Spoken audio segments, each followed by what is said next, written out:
Share मिलते थे, लेकिन इसमें चूंकि मैंने पहले क्लियर किया आपको, ये भारत सरकार की स्कीम है, वो वाली हमारी पीएफ की स्कीम आ रही थी, तो इसमें कोई शेयर वाला सिस्टम नहीं है कि भी एम्प्लॉय शेयर का बेनिफिट मिलेगा। इसमें वेज सीलिंग भी, हमारी तो वेज सीलिंग 15,000 है ईपीएफ की वेज सीलिंग, लेकिन इसमें वेज सीलिंग भी 1,00,000 रुपए ग्रॉस सैलरी का रख दिया है। तो मतलब हर तरह के कर्मचारी को ये मिलेगा, चाहे वो लो पेड एम्प्लॉय है, चाहे सुपरवाइजरी स्टाफ में, मैनेजरियल स्टाफ में, जिसकी ग्रॉस सैलरी 1,00,000 रुपए तक तो होगी, तो हर एक आदमी को, एम्प्लॉय को भी मिलेगा और एम्प्लॉयर को भी मिलेगा। अब जहां फर्स्ट पार्ट में आपको मैंने बताया कि एम्प्लॉय के लिए 15,000 का बेनिफिट है, अब एम्प्लॉयर के लिए क्या है कि इन्होंने एम्प्लॉयमेंट जनरेशन के लिए प्रोत्साहन मिल रहा है। तो जहाँ 50 से कम एम्प्लॉय जिस फैक्ट्री में है, इस्टेब्लिशमेंट में है, तो वहाँ कम से कम 2 आदमी को, नए आदमी को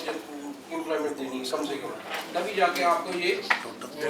बेनिफिट मिलेगा। ज़्यादा से ज़्यादा तो आप 20-25 भी कर सकते हैं, तो हर महीने आपको उनके अनुसार मिलना ही मिलना है। अगर इसमें ज़रूरी नहीं है कि एम्प्लॉयर के लिए फर्स्ट टाइमर हो, नया एम्प्लॉय हो, बेशक वो रीजॉइनी हो, ऑलरेडी उसका यूएन जनरेट हो,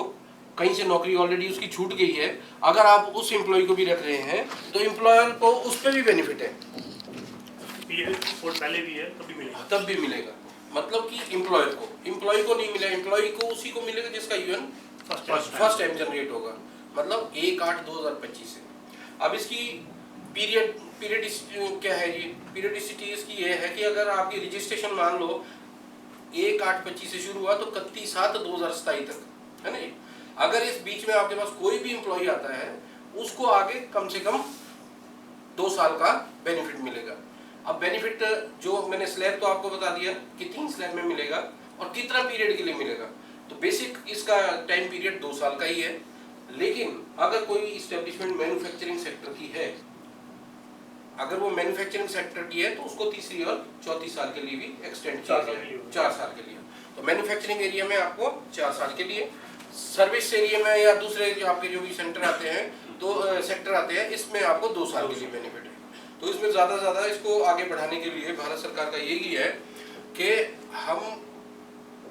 प्रोडक्शन ज़्यादा से ज़्यादा करें, एम्प्लॉयमेंट ज़्यादा से ज़्यादा करें, इसीलिए ये स्कीम लाई